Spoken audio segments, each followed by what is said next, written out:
আল্লাহ রাব্বুল আলামিনের বাণী ফাইন্না মাআল উসরি ইউসরান ইন্না মাআল উসরি ইউসরা।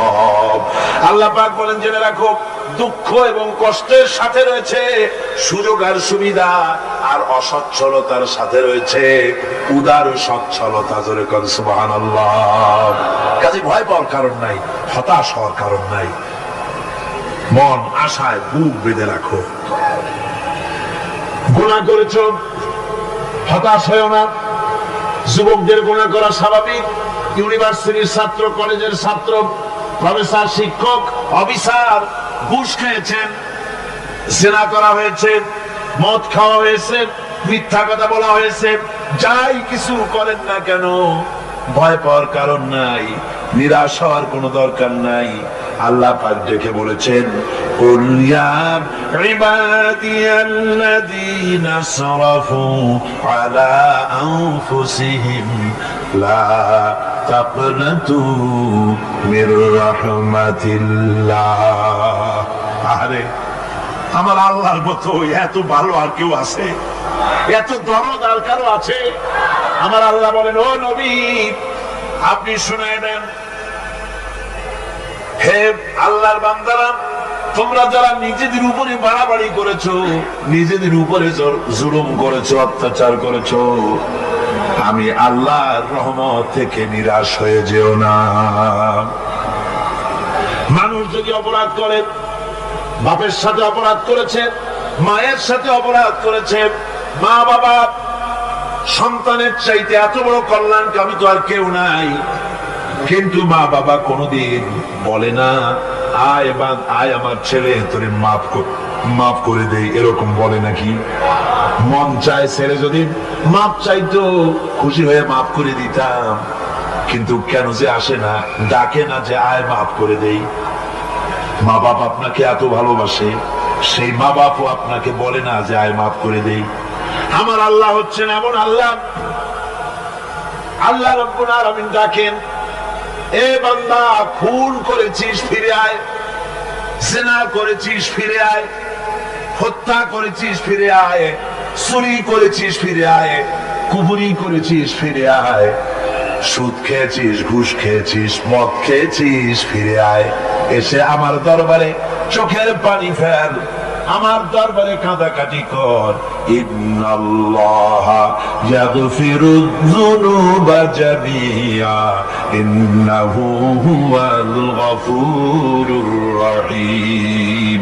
আমার দরবারে চোখের পানি ফেলে কাঁদ, আমি রব্বুল আলামিন জিন্দেগীর গুনাহ মাফ করে দেব। সুবহানাল্লাহ কর, সুবহানাল্লাহ কর। আমার কাছে কাঁদ, চোখের পানি ফেল। আল্লাহ রাব্বুল আলামিনের কাছে বান্দার দুইটা ফোঁটা বেশি প্রিয়। একটা হলো জিহাদের ময়দানে যে রক্ত ফোঁটা দেওয়া হয়, এটা আল্লাহর কাছে প্রিয়। আর আল্লাহর ভয়তে গুনার জন্য লজ্জা করে, অনুশোচনা করে বান্দা যখন চোখের পানি ছেড়ে দেয়, আল্লাহর কাছে এটা অত্যন্ত প্রিয়। নবীজি বলেছেন, বান্দা যখন গুনার ভয়তে, আল্লাহর ভয়তে, জাহান্নামের ভয়তে অনুশোচনা করে যখন চোখ দিয়া পানি ছেড়ে দেয়, ওই চোখের পানি নাকের অর্ধেক আসতে না আসতে আল্লাহ রাব্বুল আলামিন বান্দারে মাফ করে দেয়। আল্লাহ বরদাস্ত করতে পারেন না যে বান্দা কান্দে। আমার ভাইরা, আল্লাহ রহমত, এই পৃথিবীতে আল্লাহ রহমতকে 100 ভাগ করা হয়েছে। আল্লাহ রহমতের কত ভাগ? এই 100 ভাগের 1 ভাগ সারা পৃথিবীতে ছড়াই দেওয়া হয়েছে। আর 99 ভাগ কার কাছে? আল্লাহর কাছে। একটা ভাগ দুনিয়া ছড়ানো হয়েছে আদম আলাইহিস সালাম থেকে নিয়ে এই পর্যন্ত, এখান থেকে নিয়ে কিয়ামত পর্যন্ত পৃথিবীতে যত মানুষ আসবে, যত প্রাণী আসবে, তাদের মধ্যে প্রাণী জগতেও গাভী তার বাছুরকে ভালোবাসে ঠিক কিনা, হাতি তার বাচ্চাকে ভালোবাসে ঠিক কিনা, মুরগি তার বাচ্চাকে ভালোবাসে কিনা, প্রত্যেক মাই তার সন্তানকে ভালোবাসে মানুষের মতো।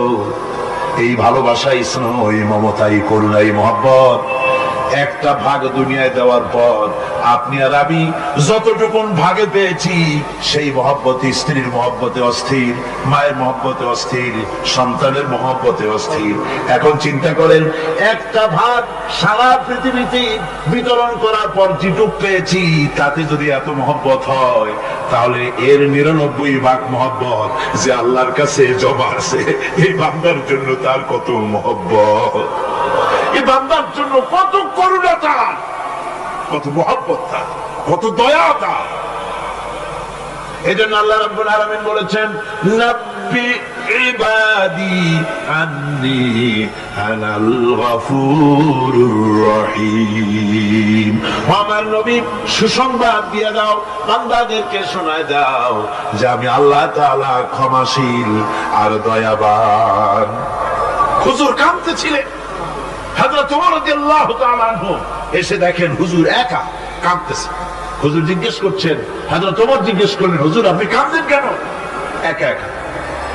হযরত ওমর বলেন, আমি যখন প্রশ্ন করলাম নবীজি বললেন, আমার কাছে কিছু আগে জিবরাইল এসেছিলেন, জিবরাইল এসে আমাকে বললেন আল্লাহ পাক বলেছেন, হে আমার নবী, ইসলামের ভিতরে থেকে যে সমস্ত মানুষগুলো ইসলামের ভিতরে থেকে চুল আর দাড়ি পাকায় দিছে, কিয়ামতের দিন এই লোকগুলারে আমি শাস্তি দিতে আমার শরম হবে।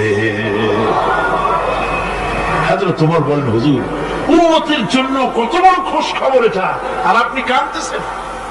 হুজুর বলেন, ওমর তুমি জানো না আমার কান্নার কারণ ভিন্ন। আমার কান্নার কারণ হলো যে আল্লাহ রাব্বুল আলামিন কিয়ামতের দিন দাড়ি চুল পাকা বান্দারে শাস্তি দিতে শরম করবেন। সেই দাড়ি চুল পাকা বান্দাগুলি আল্লাহর সাথে নাফরমানি করতে শরম করে না। আমি এই লজ্জায় কাঁদতেছি। ভাইরা, হুজুর আল্লাহ পাক বলে, আমার নবী, রাতের আধারে যখন একটা বুড়া আমার দরবারে হাত উঁচু করে, একটা বুড়া মানুষ রাতের আধারে যখন আমার দরবারে হাত উঁচু করে আর যখন বলতে থাকে, রব্বুল আলামিন আমার পেছনের জীবনটা বড় খারাপ করেছি, এমন কোন কাজ জীবনে করি নাই যা তোমার কাছে কিছু দাবি করতে পারি, সব রকমের নাফরমানি করেছি, আজ আমি বুড়া হয়ে গেছি, কামাই করতে পারি না, ছেলে আমাকে চোখে দেখতে পারে না, পুত্রবধূ আমাকে ঘরে জায়গা দেয় না, আমার স্ত্রী আমাকে দেখতে পারে না, রোজগার করতে পারি না, হাঁটতে পারি না, চলতে পারি না, সবার কাছে আমি তিতা হয়ে গেছি, আমি দাঁড়াতে পারি না, কোমরে ব্যথা পাই, হাঁটুতে ব্যথা পাই, চলতে পারি না, কানে শুনতে পাই না, চোখে দেখতে পারি না, আর তোমার কাছে কিছু চাইয়া নেব এমন ভালো কাজও করি নাই। এইভাবে যখন বান্দা কাঁদতে থাকে আমার দরবারে, ও আমার হাবিব আমার রহমতের দরিয়ায় জোশ মেরে যায়, আমার শরম হয় এই বুড়াটারে কেমনে খালি হাতে ফিরাইয়া দেই। সুবহানাল্লাহ, সুবহানাল্লাহ। আমার আল্লাহর এত দয়া, আমার আল্লাহর এত মায়া, এত মহব্বত। আমার আল্লাহ রাব্বুল আলামিন বলেন, وَإِذَا سَأَلَكَ عِبَادِي عَنِّي فَإِنِّي قَرِيبٌ। আমার হাবিব, আমার বান্দা আমার ব্যাপারে প্রশ্ন করে, আমি বান্দার একদম নিকটে। কোরআন শরীফের ভিতরে যত জায়গায় রাসূলকে বলা হয়েছে সুয়ালের কথা, আপনাকে প্রশ্ন করা হয়, আল্লাহ তার জবাব কুল এই কথা বলে জবাব দিয়েছেন। যত জায়গায় সুয়াল এসেছে, যেমন কোরআনে কারীমের মধ্যে আল্লাহ পাক বলেন, ওয়ায়াসআলুনাকা আনিল মাহিদ, মেয়েদের হায়েজ সম্পর্কে জিজ্ঞাসা করা হয়, কুল হিয়া আযা, হে নবী আপনি বলুন। এভাবে করে কুল দিয়ে জবাব দেওয়া হচ্ছে।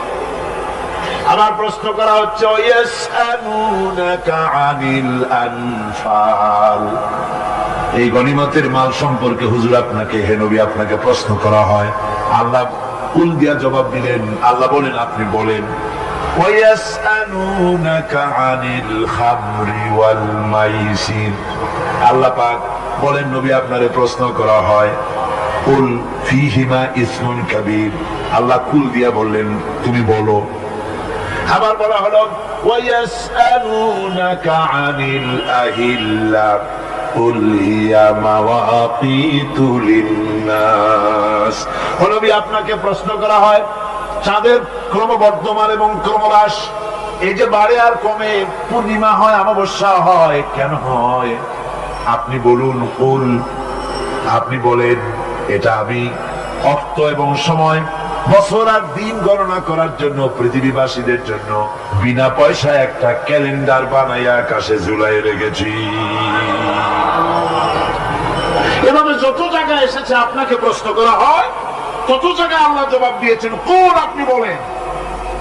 গোটা কোরআন শরীফের ভিতরে এই একটি মাত্র জায়গা যেখানে বলা হয়েছে আপনাকে প্রশ্ন করা হয়। আল্লাহ এখানে বলতে পারতেন কুল, আপনি বলেন, আল্লাহ তোমাদের নিকটবর্তী, এভাবে জবাব হয় না। এটা কায়দাটা হলো এই, আল্লাহ বলতেছেন ওয়াইজা সালাকা ইবাদি, ও আমার নবী, প্রশ্ন তো আমার বান্দারা আমার ব্যাপারে করেছে, এবার আপনার জবাবের কোনো দরকার নাই। প্রশ্ন আমার ব্যাপারে, আমি নিজে জবাব দিয়ে দেই। ফা ইন্নী কারীব। ও বান্দা, আমার ব্যাপারে প্রশ্ন করেছিস, জবাব আমি দেই, আমি তোর সবচাইতে বেশি নিকটে। সুবহানাল্লাহ। কত নিকটে? وَنَحْنُ أَقْرَبُ إِلَيْهِ مِنْ حَبْلِ الْوَرِيدِ। তোর যে রগ, এই শাহরগের চাইতেও আমি তোর বেশি কাছে। সুবহানাল্লাহ। আমারে ডাক, আমারে ডাক, কলিজা দিয়ে ডাক, অন্তর দিয়ে ডাক। মনের থেকে মানুষ যদি ডাকে, মুখের ডাক আর মনের ডাক এক জিনিস নয়। দিল সে জুবাত নিকলতি হ্যায়, असर रखती है पर नहीं मगर ताकते परवाज रखती है। দিল থেকে যে কথা বেরোয় তা প্রভাব বিস্তার করে, ডানা নাই কিন্তু ওড়ার ক্ষমতা রাখে। মনের কথাই ভিন্ন। মন থেকে, দিল থেকে, কলিজা থেকে, অন্তরের গভীর কন্দর থেকে মুহাব্বতের সাথে কেউ যদি একবার বলে আল্লাহ, বলেন আল্লাহ, আল্লাহ, আল্লাহ, আল্লাহ রাব্বুল আলামিন বলেন, অন্তরের অন্তঃস্থল থেকে একটি বার যদি বান্দা বলেন আল্লাহ, আল্লাহ বলেন 70 বার সাড়া দিয়া জিজ্ঞেস করি, বান্দা কি চাও, আমি তোমার কাছে আছি। সুবহানাল্লাহ। আমি তোর একদম কাছে, কি চাস বল, বল আমার কাছে। এমন দয়াবান, এমন মেহেরবান, এমন আল্লাহ আমাদের। সে আল্লাহ রাব্বুল আলামিন, তিনি বলছেন وَقَالَ رَبُّكُمْ ادْعُونِي أَسْتَجِبْ لَكُمْ। তোমাদের রব বলেছেন আমারে ডাকো, আমি আল্লাহ ডাকের সাড়া দিয়া দেব। সুবহানাল্লাহ। কারে ডাকতে হবে? কারে ডাকতে হবে? এই বিশাল জনসমুদ্র একদিকে চিল্লায় কোন কারে ডাকতে হবে? কোন পীর সাহেবকে নয়, আল্লাহর কসম কোন খাজা বাবাকে নয়, ডাকতে হবে কারে? চিল্লায় কোন কারে? وَقَالَ رَبُّكُمْ উদউনি, তোমার রব তোমাকে বলতেছে আমারে ডাকো, আস্তাজিব লাকুম, আমারে ডাকবে আমি সাড়া দিয়ে দেব। সুবহানাল্লাহ। আল্লাহকে ডাকেন, কি চাই আপনার বলেন, কি চাই? আল্লাহর কাছে চান, আল্লাহ দিয়ে দিবেন।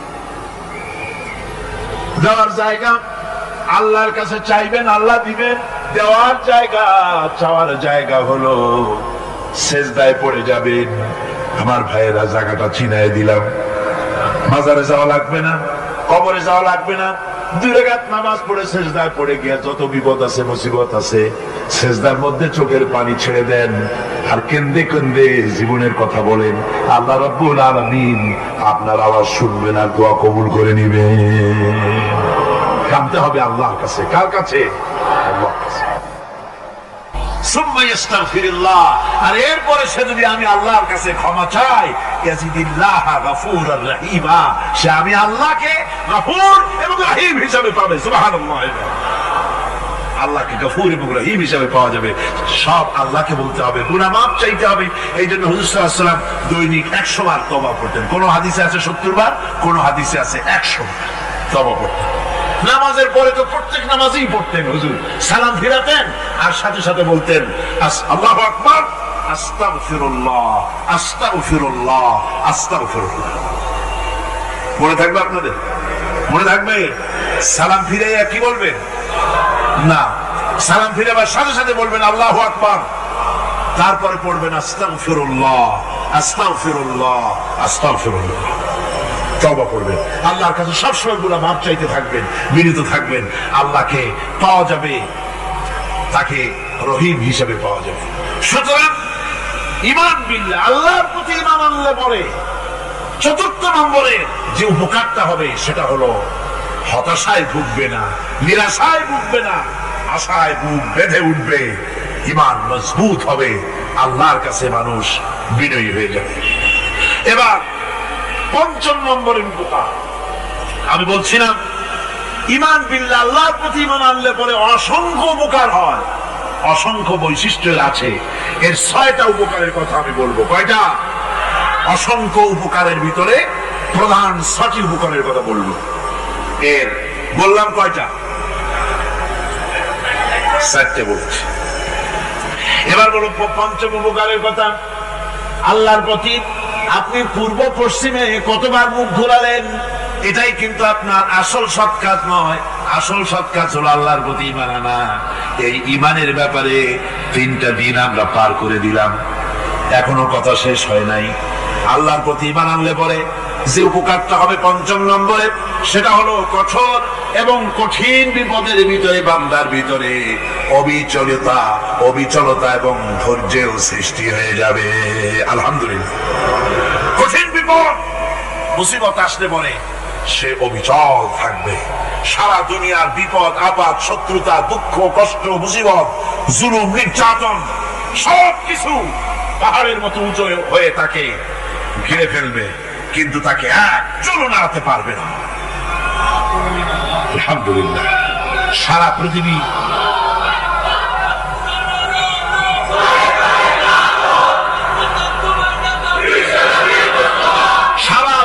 একদিকে আর সে একা একদিকে থাকবে। বিরোধিতা তো হবেই, বিপদ তো আসবেই। কবি বলতেছেন, সাথে জাকা রহা হ্যায় আসল সে তা ইমরোজ, সাথে জাকা রহা হ্যায় আসল সে তা ইমরোজ, চরাগে মুস্তফাবি সে শরারে গুলাবিস। সে আগমন কাল থেকে শুরু করে মুস্তাফা সাল্লাল্লাহু আলাইহি ওয়াসাল্লামের দীপ শিখার সাথে আবু জাহেল, আবু লাহাবের অগ্নিস্ফুলিঙ্গের টক্কর লেগেই আছে। রাসূলুল্লাহ আল্লাহর দেওয়া এই বিধান, এই দ্বীনের বাতিটা টিম টিম করে জ্বলেছে। আর গর্কি, টর্নেডো, হাজার হাজার মাইল বেগে হ্যারিকেন এসেছে, গর্কি এসেছে, টর্নেডো এসেছে, টাইফুন এসেছে, কিন্তু এই আলো নিবাইতে পারে নাই। সুবহানাল্লাহ। এই আলো নিবাতে পারে নাই। এই শত্রুতা ছিল কালে, নিবাতে পারবে না। কারণ হচ্ছে আল্লাহ রাব্বুল আলামিন বলেছেন, ইউরিদুনা লিউতফিউ নূরাল্লাহি বিআফওয়াহিহিম ওয়াল্লাহু মুতিম্মু নূরিহি ওয়ালাউ কারিহাল কাফিরুন।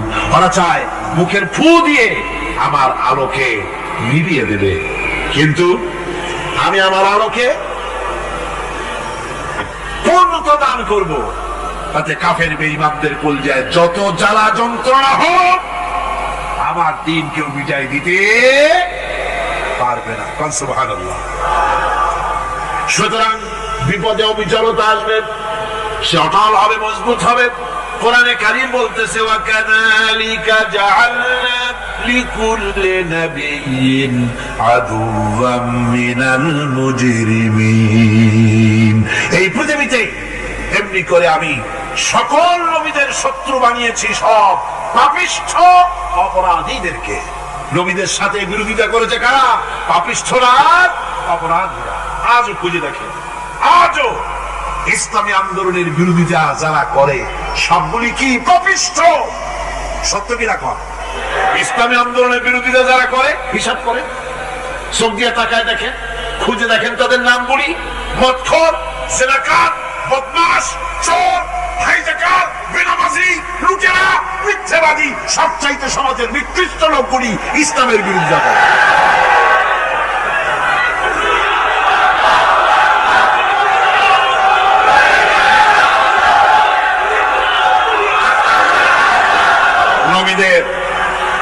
নবীদের শত্রু আল্লাহ বলেন সব যুগে নবীদের সাথে শত্রুতা করেছে পাপিষ্ঠরা। আল্লাহর কথা, কার কথা? সকল যুগে নবীদের সাথে শত্রুতা করেছে পাপিষ্ঠরা, নিকৃষ্ট ধরনের অপরাধীরা। সুতরাং নবী রাসূলদের অবস্থা যখন এই, তখন দ্বীনের দাওয়াত যারাই দেবে তাদের কিসমত এরকম হবেই। এই বাধার মোকাবেলা তাদেরও করতে হবে। এই যে বাধাটা আসে, এই যে মারে, অপরাধ কি? এই যে তারা চোর বা ডাকাত যাদের মারা হয়। আল্লাহ রাব্বুল আলামিন বলেন অপরাধ হলো ওয়ামা নাকামু মিনহুম ইল্লা আইয়ুমিনু বিল্লাহিল আজিজিল হামিদ। অপরাধ হচ্ছে ঈমানদার লোকদের উপর নির্যাতন চালিয়েছে, অন্য কোনো কারণে নয়। কারণ একটাই, তারা আল্লাহর জমিনে আল্লাহ দ্বীন প্রতিষ্ঠা করতে চেয়েছে, আর কোন অপরাধ না। জমিন আল্লাহর, জমিন কার? এই বিশাল জনসমুদ্র গর্জে উঠুন এক চোখে, বলুন জমিন কার? আইন চলবে কার? এখানেই সংঘর্ষ বেঁধেছে আবহমান কাল ধরে। মানুষ অত্যাচারিত হয়েছে, সাহাবায়ে কেরাম অত্যাচারিত হয়েছেন। বুখারী শরীফের হাদিসে এসেছে রাসূল করিম সাল্লাল্লাহু আলাইহি ওয়াসাল্লামের কাছে হযরতে খাব্বাব গিয়ে উপস্থিত হয়েছিলেন। হযরতে খাব্বাব বলেন, হাদিসটা এভাবে লেখা হয়েছে বুখারীতে, ওয়ান খাব্বাব বিন আরিদ রাদিয়াল্লাহু তাআলা আনহু قال شكونا إلى رسول الله صلى الله عليه وسلم وهو متوسد بردة له في ظل الكعبة। রাসূলুল্লাহর কাছে গেলাম, কাবা শরীফের কাছে গিয়ে দেখি নবীজি একটা চাদর গায়ে দিয়ে তিনি আরাম ফরমাচ্ছিলেন কাবা শরীফের ছায়ায়। সেখানে গিয়ে বললাম, আলা তাস্তানসিরু লানা আলা তাদউ লানা ইয়া রাসূলুল্লাহ, হে আল্লাহর রাসূল, আপনি কি আমাদের জন্য আল্লাহর কাছে দোয়া চাইবেন না? আপনি কি আল্লাহর কাছে আমাদের জন্য সাহায্য চাইবেন না? আমাদের লোকগুলিকে, মুসলমানগুলিকে মারতে মারতে তো শেষ করে ফেলে দিল। তারা আমাদের সুমাইয়াকে মারলো, আমাদের খাব্বাবকে উটের সাথে পায়ের দড়ি লাগায় টানলো, আমাদের খোবায়েবকে তারা আগুনের উপরে চিৎ করে শোয়ায় রাখলো, না খায় রাখতেছে, মারতেছে। কষ্টে তো শেষ হয়ে গেলাম, হুজুর আপনি কি আমাদের জন্য দোয়া করবেন না? হাদিস শরীফে এসেছে নবীজি উঠে বসলেন সোজা হয়ে। নবীজি বলেন, ও আমার সাহাবী, ও খাব্বাব শোনো, তোমাদের আগে এই পৃথিবীতে যারা দ্বীনের দাওয়াত দিতে এসেছিলেন তাদেরকে সমকালীন রাষ্ট্র শক্তি, সমাজ শক্তি তাদেরকে ধরত।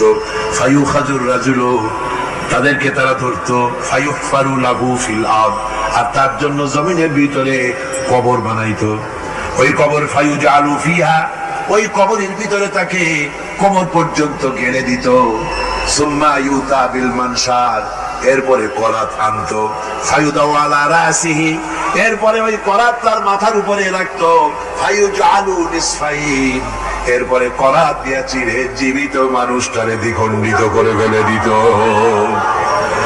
মা ইয়াসুদ্দুহু যালিকা আন দীনিহি, ও আমার খাব্বাব, এত কষ্ট দেওয়ার পরেও সেই যুগের কোন মুসলমানকে, দ্বীনের দায়ীদেরকে আল্লাহর দ্বীন থেকে এক চুলো তারা সরাই দিতে পারে নাই, এক চুলো সরাতে পারে নাই। ওয়াল্লাহি, ও খাব্বাব, আমি আমার আল্লাহর নামে কসম করে বলছি, লা ইউতাম্মান্নাল্লাহু হাযাল আমরা হাত্তা ইয়াসীরা আর-রাকিবু মিন সানা ইলা হাযরামাউত। আমি কসম করে বলি, আল্লাহ রাব্বুল আলামিনের এই সানা থেকে হাযরামাউত পর্যন্ত লোকেরা যাতায়াত করবে, সুন্দরী রমণীরা গমন করবে, সদাকারেরা যাতায়াত করবে, টাকা নিয়ে পয়সা নিয়ে যাতায়াত করবে। তাদের মনের মধ্যে লুটের ভয়, টাকার ভয়, চুরির ভয়, ডাকাতির ভয়, জেনার ভয়, হত্যার ভয়, ধর্ষণের ভয়, কোনো ভয় থাকবে না। লা ইয়াখাফু ইল্লাল্লাহ, আল্লাহ ছাড়া কোনো ভয় থাকবে না। এমন একটা সমাজ, এমন একটা সময় আসবে। ওয়ালাকিন্নাকুম তাস্তাজিলুন, অথচ খুব তাড়াহুড়ো তোমরা করতেছো। তাড়াহুড়ো করো না, সময় আসবে ইনশাআল্লাহ। আমার ভাইয়েরা, আমার বন্ধুগণ, কঠিন বিপদে অবিচলতা এবং ধৈর্যের দৃষ্টান্ত রেখে গেছেন আম্বিয়া আলাইহিমুস সালাম। সুবহানাল্লাহ। কঠিন বিপদে অবিচলতা, দৃঢ়তা, ধৈর্য কারে বলে, তার দৃষ্টান্ত কারা রেখেছেন? আম্বিয়া আলাইহিমুস সালাম। ওনারাই আমাদের আদর্শ, নবীরাই আদর্শ। সাহাবায়ে কেরাম রিদওয়ানুল্লাহ তাআলা আলাইহিম আজমাইন আমাদের আদর্শ। ভাইরা আমার, মুসা আলাইহিস সালামকে ফিরআউন যখন ঘিরে ফেলে দিল, কোরআনের সব কথা গল্প গুজব আর ইতিহাসের জন্য লেখা হয় নাই। কোরআনের মধ্যে যা লেখা হয়েছে সব বান্দাদের উপদেশের জন্য, যাতে করে লোকেরা চিরটা কাল এর থেকে উপদেশ নিয়ে নিজেদের তৈরি করতে পারে। জোরে বলেন সুবহানাল্লাহ। মুসা আলাইহিস সালামের কথা আল্লাহ বলেন, ফিরআউন তাকে ঘিরে ফেলে দিল, পালাবার রাস্তা নাই। ফালাম্মা تراءى الجمعان قال أصحاب موسى إنا لمدركون। মুসা আলাইহিস সালামের উম্মতরা বললেন, হে মুসা, পাকড়াও হয়ে গেছি, পালাবার রাস্তা নাই। তিন দিক থেকে আমাদেরকে ঘেরাও করেছে ফিরআউনের শক্তি। সামনে কি? দরিয়া, আর তিন দিকে কি? ঘেরাও আন্দোলন। পালাবার পথ নেই, পালাবার পথ নাই। সারাশি আক্রমণ, ঘেরাও আন্দোলন। এই যে ঘেরাওটা ও তো আজকে নতুন না, এই ঘেরাও আসছে অনেক আগের থেকে। আসলে কথা বুঝতে পারছি। মাইক না থাকলে আমি কি করবো কোন? আজকে এরকম হচ্ছে কেন? আগামীকাল ঠিক হবে ইনশাআল্লাহ, রাগ করেন না। গান হচ্ছে, বসেন বসেন। শয়তান ঢুকছে মাইকের মধ্যে। অনেক সময় হয় কি, মাইকের হাই পাওয়ারের যে মেশিন আছে, এর ভিতরে ইথার থেকে রেডিওর ওই গানগুলি ওর মধ্যে ঢুকে পড়ে। কথা বুঝতে পেরেছেন? এই জন্য শয়তান তো আর বসে থাকে না, ওরও তো কিছু করার আছে। ধৈর্য ধরেন, ধৈর্য ধরেন। কালকে অপারেটরদেরকে মাওলানা শামসুদ্দিন সাহেবের কাছে অনুরোধ করবো, অপারেটর একটু ভালো করে হেদায়েত করে দেবেন মাইকে। আজকে আমার নিজেরও কষ্ট হচ্ছে, আমিও বুঝতে পারছি না যে আমার কথাগুলি কি আওয়াজে বেরোচ্ছে, যার জন্য আমাকে বেশি চিল্লাইতে হচ্ছে। বক্তাকে কি লাউডে তার কথা বেরোচ্ছে তা তার কানে আসতে হয়, তাহলে বোঝা যায় যে আমার কথাগুলি কিভাবে বেরোচ্ছে। এটা এই অবস্থায় সিচুয়েশন আজকে নাই, এবং লোকেরাও মাইকের ব্যাপারে আজকে অভিযোগ করেছে, যা বিগত 16 বছরে করে নাই। সেটের ব্যাপারে কোথাও কোনো অসুবিধা হয়েছে? মাইকটা ভালো, এবং মাইক যারা দেন প্রতি বছর খেদমত করে, আল্লাহ তাদের প্রতি রহম করুন। সবাই বলেন আমিন। এদেরকে রাগ করে পথে পাই আবার মারধর করেন না। সিলেটের যে তাফসীর মাহফিল হয়, বিগত 19 বছর তাফসীর করেছি একটানা, এবার 20 বছর পুরো হবে ইনশাআল্লাহ। সিলেটে একটানা 20 বছর তাফসীর করতেছি সেখানে। তো মাইক, একটা লোক বিনা পয়সা মাইক দেয়, মাইকের ভাড়া সে নেয় না। তাফসীরের মাহফিলের মাইকের ভাড়া নেয় না। সে বছর এরশাদ সরকার আমাকে প্লেন থেকে নামতে দিল না, আপনাদের মনে আছে? সিলেট থেকে ফিরাই দিল। এই খবরটা মাইকম্যান যখন শুনেছে যে আমাকে নামতে দেয় নাই, ফিরাই দেওয়া হয়েছে, সাথে সাথে স্ট্রোক করেছে, হার্ট ফেল করে দুনিয়া থেকে বিদায় হয়ে গিয়েছে। সিলেটে তাফসীর হতে পারবে না, এই কথা সে বরদাস্ত করতে পারে না।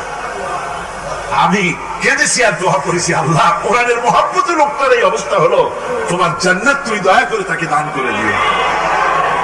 কাজে কোনো ব্যবসায়ী চায় না যে তার ব্যবসাটা খারাপ হোক, লোকেরা মন্দ বলুক।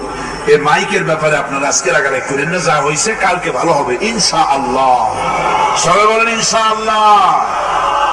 এখন চলেন আমরা ফেরাউনের অবস্থা দেখি গিয়ে কি করতেছে ফেরাউন। মুসা আলাইহিস সালামকে ঘেরাও করে ফেলেছে, পালাবার উপায় নাই। একদিকে দরিয়া, তিন দিকে ফেরাউনের শক্তি। এই যে ঘেরাও টেরাও মানে নতুন তো না, ধর্মঘট নতুন না, পুরানো জিনিস। এই পৃথিবীতে সর্বপ্রথম ধর্মঘট কিসের উপরে হয়েছে জানেন? এই পৃথিবীর প্রথম ধর্মঘট হয়েছে পেঁয়াজ, রসুন আর ডাইলের উপরে। মুসা আলাইহিস সালামের জমানায় লান নাসবিরা আলা তুআমিন ওয়াহিদ, আমরা এক রকমের খাদ্য আর খাবো না, আমাদের পেঁয়াজ দেওয়া লাগবে, ডাল দেওয়া লাগবে, রসুন দেওয়া লাগবে। সর্বপ্রথম ধর্মঘট হয় মুসা আলাইহিস সালামের জমানায়, সেখান থেকে শুরু হয়েছে। কিন্তু মশাল মিছিল যে আসলো কই থেকে, এইটা আমি খুঁজে পাইনি। পরে প্রত্যেকটা জিনিসের ইতিহাস আছে, আমি খুঁজতে খুঁজতে পেলাম। আমি জানি না এর ইতিহাস মূলে কোথায়, কিন্তু আমি যতদূর খুঁজে পাইছি সেটা হলো মশাল মিছিলের আবিষ্কার হয়েছে লঙ্কায় রাবণের সময়। হনুমানের লেজে আগুন দিয়া তারপরে লঙ্কা কাণ্ড ঘষালো, নামই আছে লঙ্কা কাণ্ড। হনুমানেরা লেজে আগুন দিয়ে রাবণ যে লঙ্কায় মশাল মিছিল করেছিল হনুমানকে দিয়া, ওই হনুমানের ওই সিস্টেমটা এখনো আমাদের দেশে চালু আছে। এইটা আসলে কোন ভদ্র লোকের এই মিছিল হওয়া উচিত না। আগুন নিয়ে কিসের মিছিল? আগুন হলো জাহান্নামের প্রতীক। আগুন কিসের প্রতীক? জাহান্নামের প্রতীক। যদিও আমাদের উপকারে লাগে, কাজে লাগে। সুতরাং আমরা যা করব প্রত্যেকটা জিনিসের পেছনে সুন্নতে নববীর কোনো না কিছু থাকতে হবে। কথা বুঝতে পেরেছেন? তিন দিক থেকে ঘেরাও হয়ে গেছে, পালাবার কোন রাস্তা। হযরতে মুসা আলাইহিস সালামের কাছে উম্মতরা বললেন, পালাবার তো কোনো পথ নাই, এখন উপায়টা কি? আমাদের তো আর উপায় নাই। মুসা আলাইহিস সালাম দেখেন বিপদে পড়ে গেছেন, কিন্তু ধৈর্য হারান নাই, ভয় পান নাই। ভয় পাইছিলেন? ভয় পেয়েছেন? প্রশ্নই ওঠে না। মুসা আলাইহিস সালাম আল্লাহ পাক যাদেরকে বলেছেন উলুল আযম রাসূল, যাদের বলেছেন তার মধ্যে হযরত মুসা একজন উলুল আযম পয়গম্বর। চারটিখানি কথা না, আল্লাহ কথা বলছেন তার সাথে, কালিমুল্লাহ তিনি। সুবহানাল্লাহ। মুসা আলাইহিস সালাম শুনালেন, কাল্লা ইন্না মাইয়া রাব্বি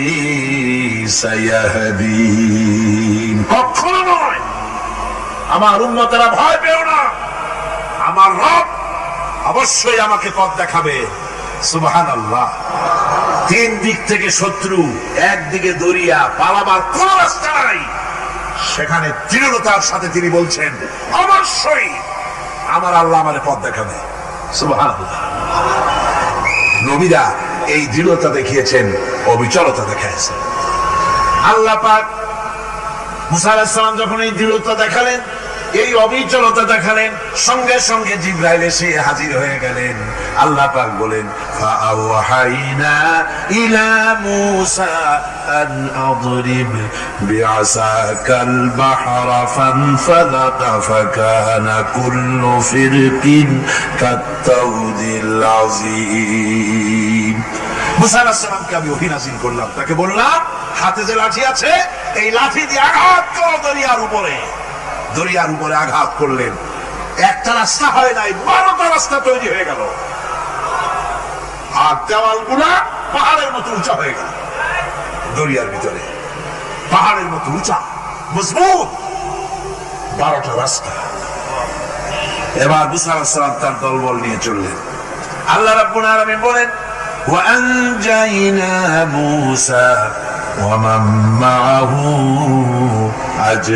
আজমাইন। মুসা এবং তার সাথী সঙ্গীদেরকে আমি পার করে দিলাম। মুসা আলাইহিস সালাম এবং তার সাথী সঙ্গী নিয়ে যখন দরিয়ার মাঝখানে আসছে, ফেরাউন তার দলবল নিয়ে এসে গেছে। আসে দেখে নদীর মধ্যে রাস্তা। বাবা, মুক্ত কায়দা। ও মনে করছে ওর বাজারের তৈরি করা ডিস্ট্রিক্ট বোর্ডের রাস্তা। ওর লোকজন নিয়ে নেমে গেছে দরিয়ার ভিতরে। ও আসছে মাঝখানে, মুসা আলাইহিস সালাম চলে গেছেন ওপার, দরিয়া পার। মাঝখানে যখন এসে গেল, আল্লাহ রাব্বুল আলামিন পানিকে অর্ডার করলেন কোন। আল্লাহর তো বটন টেপা লাগে না, মুখ দিয়া কোনো হুকুম করা লাগে না, শুধু বলেন কোন। যে ব্যাপারে কোন বলেন ফায়াকুন, সাথে সাথে হয়ে যায়। আল্লাহ বললেন কোন, আর অমনি রাস্তা বন্ধ হয়ে গেল। এবার তুফান শুরু হয়েছে নদীতে, ঢেউয়ের উপরে ঢেউ, মওজুন কাল জিবাল, পাহাড়ের মতো উঁচু হয়ে হয়ে ঢেউ আসতেছে। দলবল ঘোড়া আর অস্ত্রপাতি যা ছিল সব মরে শেষ। এবার ফেরাউন একা উপরে ওঠে আর নিচে নামে, পানি খেতে খেতে পেটের কাম সারা, জনমের খাওয়া খাইছে পানি।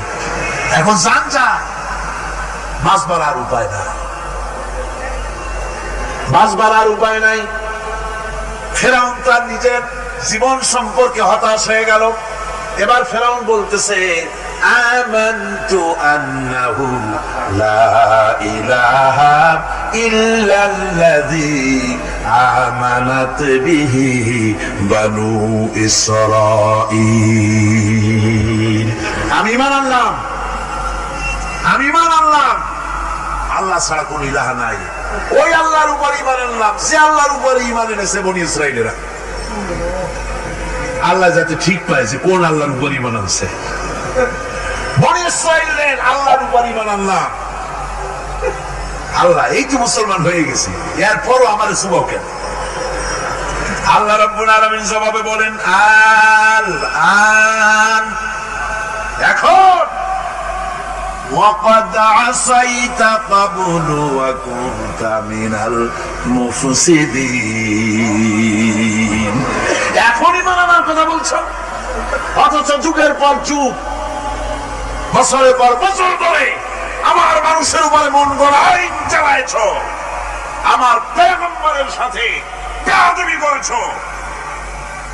আজ তোমাকে আমি ছাড়ছি না, তোমাকে আজকে ছেড়ে দেব না, আমি তোমাকে মারব। আর সমস্ত প্রাণীগুলিকে, স্থলচর প্রাণীগুলিকে আল্লাহ পাক অর্ডার দেয়া দিলেন, এই ফেরাউনের লাশকে ডুবাবি না, পচাবি না, খাবি না। আলিয়াউমা নুনাজ্জিকা বিবাদানিক, আমি তোমার শরীরে বাঁচায় দেব। পোকে খাবে না, পানিতে পচবে না, মাছে খাবে না, কুমিরে খাবে না, দুনিয়ার কোনো পশুতে খাবে না। আমি তোরে শুটকি বানাইয়া রাখবো, যাতে করে দুনিয়ার সমস্ত ফেরাউন যত যুগে যুগে আসে তোরে দেখে যেন হেদায়েত নিতে পারে। ফেরাউনকে আল্লাহ শুটকি বানায় রাখছে। আমি ফেরাউনদের লাশ দেখেছি ব্রিটিশ মিউজিয়ামে। ফেরাউন তো একটা না, অনেকগুলা। আসলদারে অবশ্য দেখিনি। ব্রিটিশ মিউজিয়ামে ওই ফেরাউন গুলার লাশ যখন অসুবিধা হয়, মমিগুলি, তখন ইংল্যান্ডে নিয়ে যায় চিকিৎসা করাবার জন্য। চোখ টোক আছে গর্তের ভিতরে, তারপরে চামড়া টামড়া হাড়ের সাথে মিশানো, ওইভাবে চেহারা দেখলে মনে হয় যে সত্যি ফেরাউনি গুলা। আর ব্রিটিশের কাম, মিশর থেকে নাম এমন কোন জিনিস নাই। আমি সেখানে এক বক্তৃতায় বলছিলাম, আপনারা এদের এখন সভ্য, এদের এখন ভদ্র, এরা হলো ইন্টারন্যাশনাল সোল, ওরা সারা দুনিয়া চুরি করেছে। লন্ডনে বক্তৃতা করেছি, সারাটা দুনিয়া চুরি করছে, আমাদের দেশকে শোষণ করেছে। এই বিশাল ভূভাগকে শোষণ করে ইংল্যান্ডের দ্বীপটাকে তারা সাজাইছে। তারা ময়ূর সিংহাসনের, শাহজাহানের ময়ূর সিংহাসনের ময়ূরের বাম চোখে কোহিনূর মণি লাগাইছিলেন। শাহজাহান ময়ূরের ডান চোখে কোহিনূর মণি লাগায় নাই। কোহিনূর মণির অনেক দাম, আমি দেখে এসেছি মণি। এখন সেটা কুইন এলিজাবেথের মুকুটের শোভা পাচ্ছে। সেই মণি এমনি বলে প্রবাদে, 7 রাজার ধন এক মাণিক্য, বলেন এরকম, অনেক দাম। শাহজাহান দেখালেন, আমি মুসলমান, আমার কাছে এটার দাম নাই, এই জন্য ময়ূরের ডান চোখে লাগালাম না, বাম চোখে লাগাই দিলাম। এইটারে চুরি করছে। তারপরে মিশর থেকে, মিশরের মমি চুরি করেছে, জুতা চুরি করছে, ছাতি চুরি করছে, পিসা চুরি করেছে।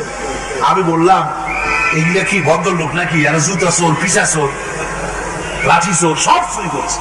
যাই দেখেন ব্রিটিশ মিউজিয়ামের মধ্যে সব দুনিয়ার চুরি করা জিনিস নিয়ে তারা মানুষকে দেখাইয়া পয়সা উপার্জন করছে। টিপু সুলতানের তরবারিটা পর্যন্ত চুরি করেছে। আজ পর্যন্ত ব্রিটিশ মিউজিয়ামে টিপু সুলতানের তরবারিটা আছে, আমি তরবারিটা দেখে এসেছি। আমার বন্ধুগণ, বলতেছিলাম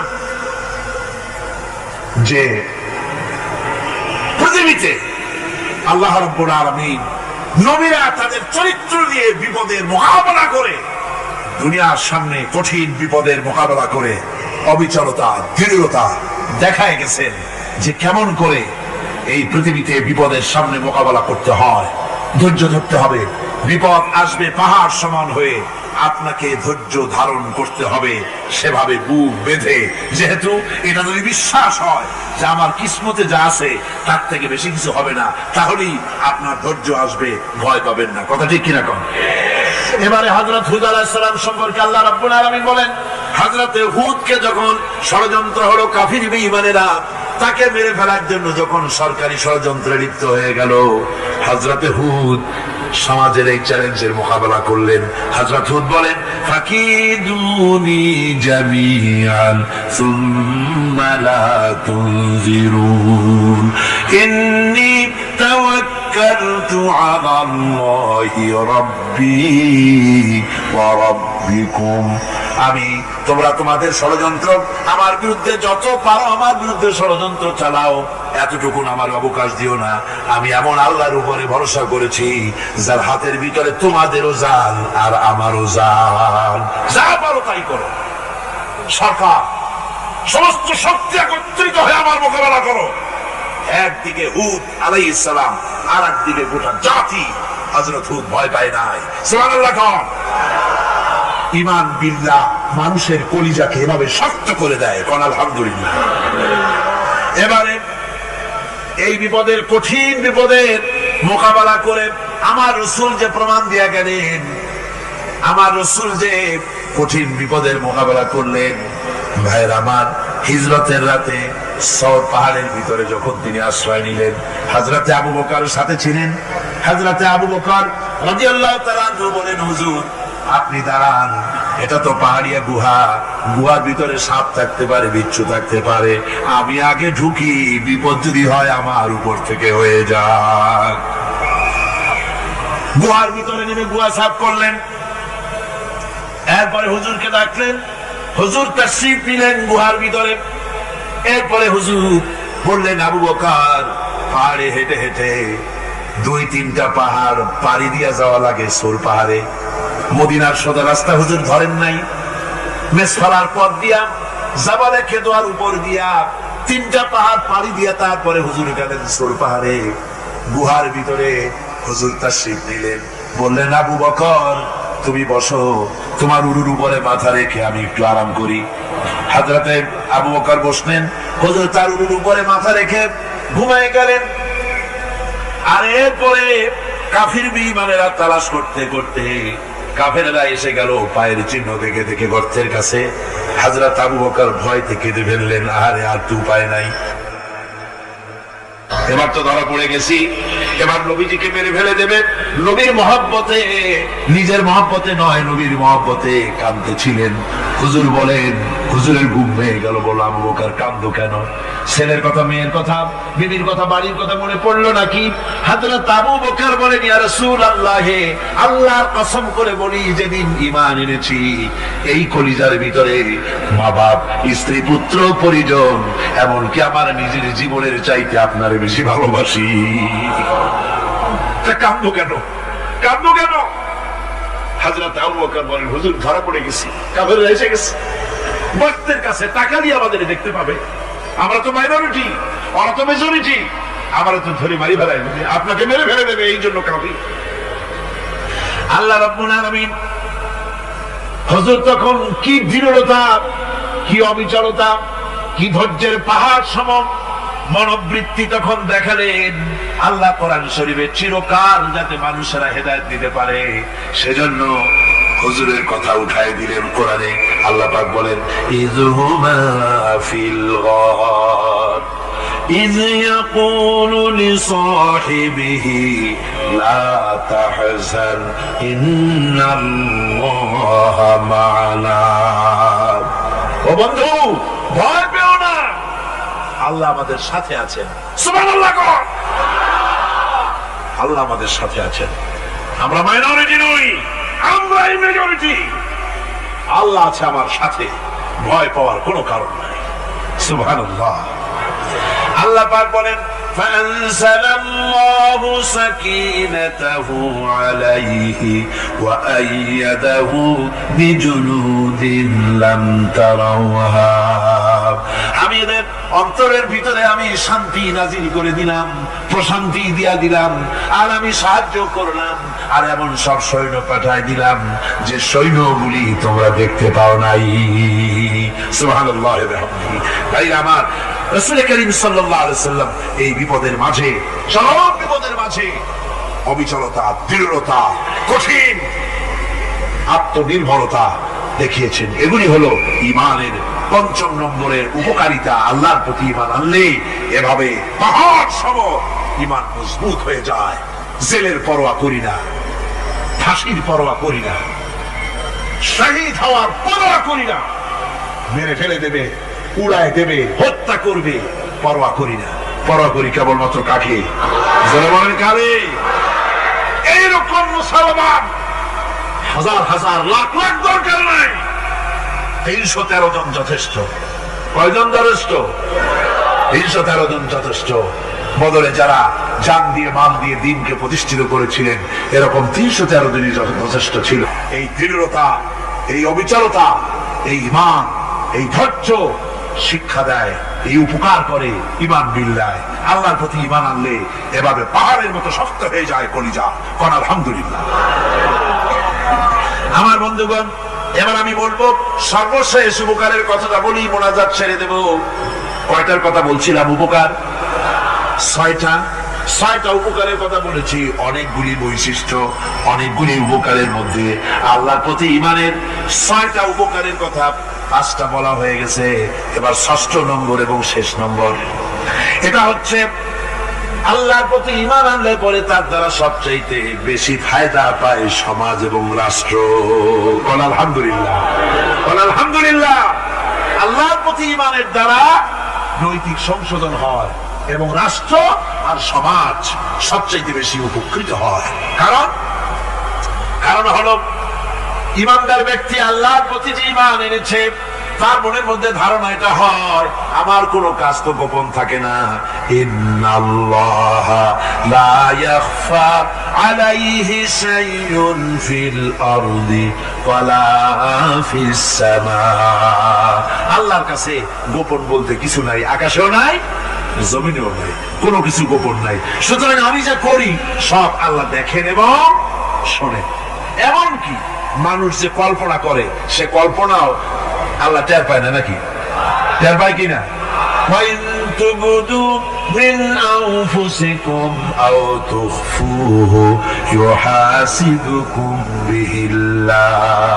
মনের ভিতরে যে কল্পনা করো, আল্লাহ পাক বলেন এই কল্পনারও হিসাব আমি রব্বুল আলামিন তোমার কাছ থেকে নেব। ফায়ুআযযিবু মান ইয়াশাউ, যারে খুশি শাস্তি দেব, আর যারে খুশি আমি মাফ করে দেব। জোরে বলেন সুবহানাল্লাহ। ফায়াগফিরু লিমান ইয়াশা ওয়া ইউআযযিবু মান ইয়াশা, যারে খুশি মাফ করব, যারে খুশি শাস্তি দেব, কল্পনারও হিসাব নেব। এই কথা মুমিনের যদি জানা থাকে, তাহলে আর তার কোনো চিন্তা থাকে না, তার নৈতিক চরিত্র ভালো হয়ে যায়। কোন সুবহানাল্লাহ।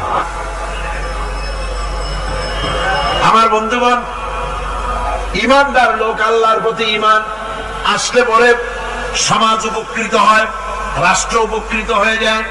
যেহেতু বান্দা জানে আমি দায়িত্বহীন কোনো কথা বলতে পারবো না, দায়িত্বহীন কোনো কাজ করতে পারবো না।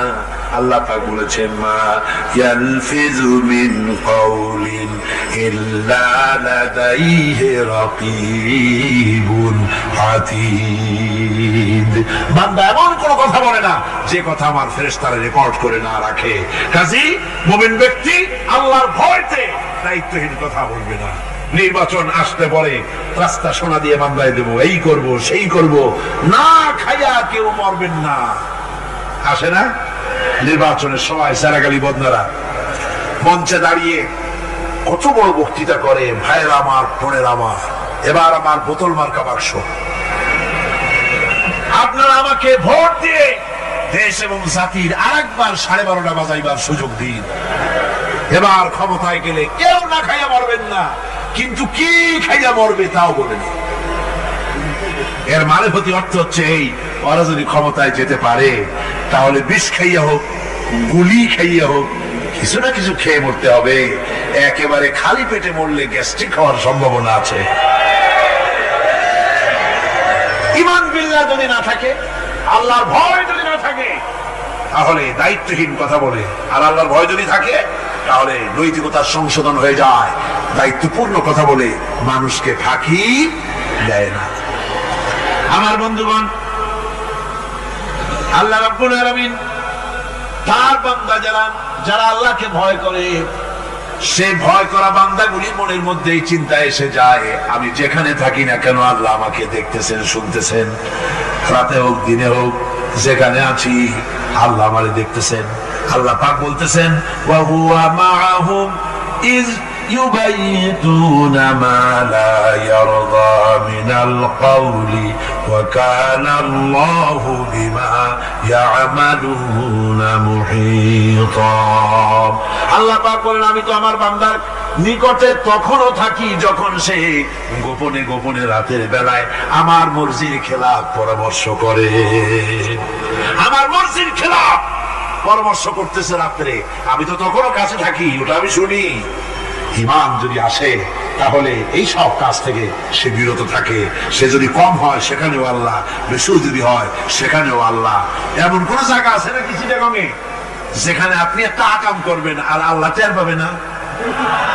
কোন আছে নাকি? আচ্ছা, চট্টগ্রামে না থাকুক, বাংলাদেশের কোন জায়গা আছে নাকি? পার্বত্য চট্টগ্রামে যত পাহাড় আছে, উঁচু নিচে জায়গা আছে, ওই জায়গায় বোধহয় আছে নাকি? সারা পৃথিবীতে আছে কোথাও? আল্লাহকে ফাঁকি দেওয়ার জায়গা কোথাও? সব স্পষ্ট। আল্লাহ কি ঘুমায় নাকি? ঘুমায়? তার কাছে দিনও যায়, রাতও যায়। সমানে তিনি দেখতে পান, শুনতে পান, সবকিছু দেখতে পান, সবকিছু শুনতে পান। তাকে ফাঁকি দেওয়ার কোনো উপায় নেই। এই জন্য ৬ষ্ঠ নম্বরের উপকার যেটা হয়, সেটা হলো সমাজ উপকৃত হয় ওই মানুষ দিয়ে যার মধ্যে ঈমান আছে। হযরত ওমর রাদিয়াল্লাহু তাআলা আনহু রাতের আধারে শেষ রাত্রে ঘুরতেছিলেন, দেখেন এক বাড়িতে কথা হচ্ছে, কথাবার্তার আওয়াজ পাওয়া যায়। মনে করলেন কোন অসুখ বিসুখ নাকি। ঘরে গিয়ে কান পাচ্ছেন দেওয়ালের সাথে, শুনতে পাচ্ছেন ভিতরে বুড়ি মা তার মেয়েকে বলছে, মেয়ে ওঠ, উঠের দুধ দোয়াই নিয়ে আসছি, এর মধ্যে পানি মিশা, তারপর সকালে বাজারে নিয়ে যা। মেয়ে বলছে, মা এই কামটা আমি পারবো না। কেন পারবি না? হযরত ওমর ফরমান জারি করেছেন, দুধে পানি মিশাতে নিষেধ করেছে, কাজে এই কাজটা আমি পারবো না। আরে বেটি, আমিরুল মুমিনিন দেখ এখন কোথায় যায়, ঘুমায় আছে। সে কি দেখতেছে নাকি যে পানি মিশাই না কি মিশাই? মেয়ে বলতেছে, মা আমিরুল মুমিনিনকে ফাঁকি দেওয়া যেতে পারে, তার পুলিশ বাহিনীকে ফাঁকি দেওয়া যেতে পারে, কিন্তু আল্লাহ রাব্বুল আলামিনের চোখকে ফাঁকি দেওয়া যাবে না। হযরত ওমর এই কথা শুনে বাড়ি চলে গেলেন, আর নিজের ছেলেকে ডেকে বললেন, ছেলে আমার, অমুক জায়গায় একটা বাড়ি আছে, সেখানে একটা যুবতী মেয়ে আছে, ওই মেয়েটার বিয়ে হয়েছে কিনা শোনো, যদি বিবাহ না হয়ে থাকে